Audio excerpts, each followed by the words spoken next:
శాస్త్ర విజ్ఞానం అభివృద్ధి చెందిన మనకు అంతిమంగా కష్టం వచ్చినప్పుడు మనం ఒక విశ్వాసం మీద నమ్మకం పెట్టుకొని ముందుకు పోతాం. విశ్వాసం ఉంటుంది. ఆ విశ్వాసమే ఇవాళ మనం మొక్కేటువంటి దేవుడు. మన కరోనా వచ్చినప్పుడు చాలామంది అంతకుముందు విర్రవిగేది మనిషి అంటాడు. మేము రాకెట్ సైన్స్ యుగం ఇది, జీనోమ్ యుగం ఇది, మనిషి అనేవాడు మొత్తం ప్రకృతినే శాసించగలిగే స్థాయికి ఎదిగిండు, వర్షం పడాలంటే పడుతుంది, వద్దంటే ఊకుంటుందనే స్థాయికి వచ్చిందని చెప్పి అనుకున్నాం.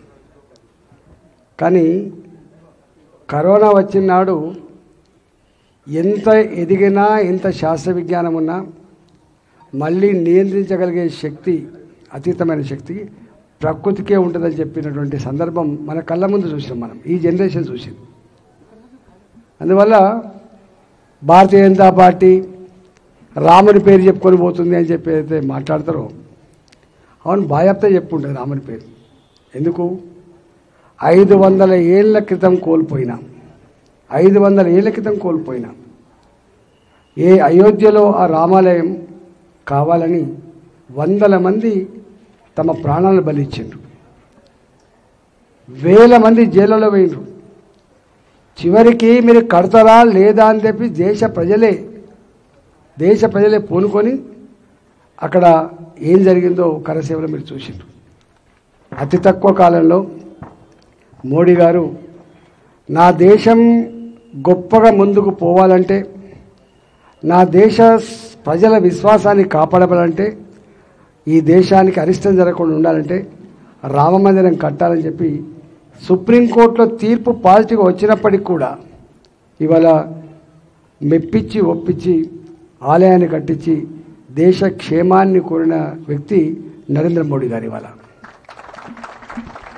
అయితే కొద్దిమంది అంటుంటారు చేసిన దాన్ని, ఆ కాలంలో కాంగ్రెస్ పార్టీ కాలంలో కూడా శిలాన్యాసం చేసిన మీకు ఐడియా ఉండాలి, కానీ భయపడరు, కట్టలేకపోయింది. అపీజ్మెంట్ పాలసీ, వాళ్ళకు అపీజ్మెంట్ పాలసీ తప్ప నిక్కచ్చిగా ఇది నిజం ఇది అబద్ధం అని చెప్పగలిగేటువంటి స్థాయిలో కాంగ్రెస్ పార్టీ లేకుండే. రెండవది, ఇవాళ మోడీ గారి పేరు చెప్పుకొని పోతున్నారు. మోడీ గారి పేరు చెప్పుకొని పోతున్నారు. ఎందుకు పోం? మీరందరూ జనరల్గా రాజకీయ నాయకులు అంటే ఇష్టపడరు, మీరు పార్టీలు అంటే కూడా ఇష్టపడరు మీరు, నాకు తెలుసు కదా. మీరు అందుకని ఓటింగ్ కూడా రాదు, 39%, 40% ఓటింగ్ ఉంటుంది. కానీ నేను ఫస్ట్ టైం చూస్తున్నా ఏ కాలనీలు, ఏ అపార్ట్మెంట్స్ ఇప్పటిదాకా రాజకీయాలకు ఇష్టం లేదు, ఈ దఫా మాత్రం ఓటింగ్ పోవాలి, మోడీ గారికి ఓటేయాలి. జనరల్గా బస్తీలలో ట్రెండ్ చూస్తుంది. బస్తీలలో ఏంటంటే అరే ఓటేయకపోతే చచ్చిపోయినట్టు అని చెప్పి వాళ్ళు వేసేది. కానీ ఇక్కడ ఫస్ట్ టైం చూస్తున్నాం, దేశ నిర్మాణంలో మన భాగస్వామ్యం కూడా ఉండాలి అంటే మోడీకి ఓటు వేయాల్సిందే. ఇది దేశ ప్రజల సంకల్పం.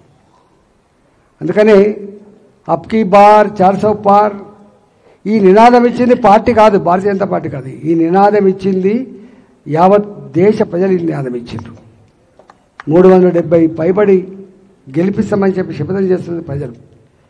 ఈ ఆశయాన్ని నెరవేర్చగలిగే శక్తి, ఆ హక్కు భారతీయులకు మాత్రమే ఉంటుంది, నాయకులకు ఉండదు. ఇది భారత ప్రజానికానికి ఉంటుంది. ఇది ఇలా ఓటు మీది కాబట్టి, ఈటల అన్నటువంటి గెలవన్నా లేదా అనేది నిర్ణయించేది మీరు కాబట్టి, ఆ శక్తి ఉన్నోళ్ళు మీరే, హక్కు ఉన్నోళ్ళు మీరే కాబట్టి ఇవాళ దేశం 10 సంవత్సరాల మోడీ గారి పరిపాలన తర్వాత అబ్కీ బార్ 400 పార్ అనే నినాదం ఇచ్చింది భారత జాతి.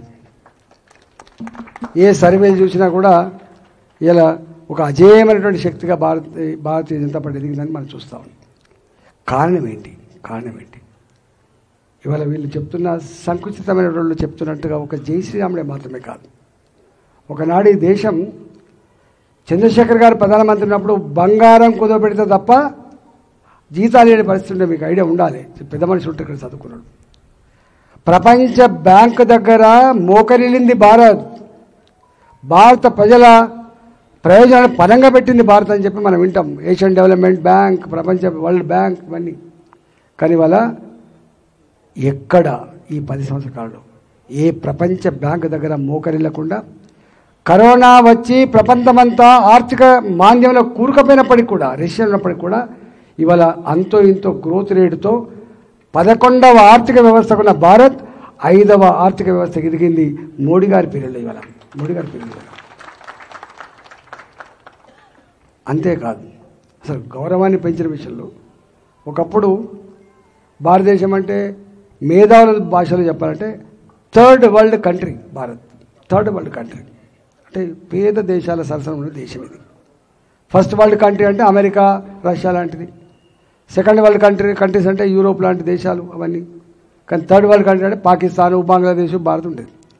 అట్లాంటి భారత్ ఇవాళ, అట్లాంటి భారత్, భయపడకుండా బతికే భారత్ ఇవాళ. మీకు తెలుసా, మనం గొప్పగా ప్రేమించే మహనీయుడు అబ్దుల్ కలాం. అబ్దుల్ కలాం అమెరికాకు పోతే అవమానపరిచాడు. మోడీ గారికి వీసా ఇవ్వమంటే రిజెక్ట్ చేసింది అమెరికా. కానీ ఇవాళ అదే మోడీ గారిని అమెరికా రెడ్ కార్పెట్తో స్వాగతం పలికి వాళ్ళ పార్లమెంట్లో మాట్లాడుతున్నప్పుడు వాళ్ళ సెనేటర్లు లేచి సప్పట్లు కొట్టి జై మోడీ అంటున్నది ఇక్కడ కాదు, జై మోడీ అంటున్నది అమెరికన్ పార్లమెంట్లో. That is Bharat today. చాలామంది విజ్ఞులు ఉంటారు ఇక్కడ. ప్రపంచం ఎప్పుడైనా 2 ధృవాలుగా ఉంటుంది. ఫస్ట్ వరల్డ్ వార్లో, సెకండ్ వరల్డ్ వార్లో ఇగో నాటో కూటమి అంటే గీ దేశాలు, వార్సా కూటమి అంటే గీ దేశాలు, NATO led by America, Warsaw led by Russia అని అనుకుంటాం మనం. మీకు తెలుసా, మన G20 సమావేశాలు భారతదేశం నిర్వహించిన తర్వాత మొత్తం ప్రపంచంలో స్ట్రాంగ్ పొలిటికల్ లీడర్ ఎవరంటే మోడీ గారి పేరు వచ్చింది. ఒకప్పుడు స్ట్రాంగ్ పొలిటికల్ లీడర్ అంటే అమెరికన్ ప్రెసిడెంట్ గురించో లేకపోతే బ్రిటన్ మార్గదర్శి ఛాన్సలర్ గురించో వచ్చేది. కానీ ఫస్ట్ టైం ఏంటంటే మొత్తం ప్రపంచంలో స్ట్రాంగ్ విల్ పవర్ ఉన్న పొలిటికల్ లీడర్ అంటే నరేంద్ర మోడీ గారి అనే పేరు వచ్చింది అలా. మీకు ఇంకొక మాట, మొన్న రష్యా ఉక్రెయిన్ యుద్ధం జరుగుతుంది. మన పిల్లలు చాలామంది చదువుకుంటారు ఇక్కడ. ₹1,00,00,000, ₹1,50,00,000 అయితేనే మెడిసిన్ చదివే పరిస్థితి వస్తుంది. ఈ మిడిల్ క్లాస్ వాళ్ళు, చిన్న కొంచెం పేదోళ్ళు పాపం వాళ్ళు ఇంటెలిజెంట్ ఉంటే మెడిసినే చేయాలని చెప్పే పిల్లలు ఉంటే పంపిస్తూ ఉంటారు ఫిలిప్పైన్స్కి, రష్యాకి, లేకపోతే ఈ ఉక్రెయిన్కి. మన యుద్ధం మొదలైతే పేరెంట్స్కి వాళ్ళు మెసేజ్ పెట్టిండ్రు పిల్లలు, అమ్మ మేము చచ్చిపోయేటట్టున్నాం, మా ముందు నుంచి వెళ్ళే మిసైళ్ళు పడుతున్నాయి, మా ముందే సైన్యం పోతుంది, యుద్ధ టాంకులు పోతున్నాయని చెప్పితే వెంటనే స్పందించిన మోడీ. యుద్ధంలో దయాదాక్షిణ్యం ఉండదు, ఎవరి మాట ఉండదు. అలాంటిది మొట్టమొదటిసారిగా ఒక రష్యా ఒక ఉక్రెయిన్ మధ్య యుద్ధం జరుగుతుంటే యుద్ధాన్ని ఆపించి పిల్లల్ని దేశాన్ని తీసుకొచ్చి తల్లిదండ్రులకు అప్పచెప్పిన ఘనత ఎవరు దక్కింది? మోడీ గారికి దక్కింది. మన ఫ్లైట్లు పంపించి, మన జెండా కట్టించి. ఇవాళ నేను చాలామంది యూత్ నేను అడుగుతూ ఉంటా, ఏంది మీరు ఎందుకు మోడీకి ఇంత అట్రాక్ట్ అవుతున్నారంటే, మోడీ మా తాత, కానీ ఆలోచనలు మాత్రం మా 25 సంవత్సరాల యువకుల్లాగా ఆలోచిస్తాడు మోడీ గారిని చెప్పడానికి ఇది ఒక పెద్ద ఉదంతం. వాళ్ళు ఇంకొక దాన్ని ఇష్టపడతారు. మాతృదేశం కాపాడే క్రమంలో మన సైనికులు ఎంత ప్రాణత్యాగం చేస్తారో మీకు తెలుసు. మొన్న ప్రతీకారం అంటే మా దేశం వైపు కన్నెత్తి చూడాలని చెప్పి గుణపాఠం చెప్పడానికి మనం మనలు పోయిండ్రు. అందులో అభినందన్ అంటే దొరికిపోయింది పాకిస్తాన్కి. అభినందన్ దొరికిపోయింది. ఎట్లా కొట్టిండ్రు, ఎట్లా హింస పెట్టిండ్రు, ఎట్లా సంపదానం చేస్తే 24 అవర్స్లో చెప్పిండు, 24 గంటలు టైం ఇస్తున్నా బిడ్డ, మా అభినందన్ ఒంటరివాడు కాదు, మా అభినందన్ కోసం 140 కోట్ల ప్రజలు వేడి చేస్తున్నారు, పంపకపోతే నీ సంగతిని చూస్తా అని చెప్తే 24 అవర్స్లో అభినందన్ మన దేశానికి వచ్చాడు. That is Modi. ఇప్పుడు ఆపరేషన్ లేకుండానే మోకాళ్లకు ప్లాస్మా ట్రీట్మెంట్. మీ ఆర్థోపెడిక్ సమస్యలన్నిటికీ రోబోటిక్ టెక్నాలజీ ద్వారా తక్కువ ఖర్చుతో శాశ్వత పరిష్కారం. ఫ్రీ కన్సల్టేషన్, ప్రతి ట్రీట్మెంట్ పై 20% డిస్కౌంట్. ఈ ఆఫర్ కొద్ది రోజులు మాత్రమే. త్వరపడండి. V9 hospitals 9281465842.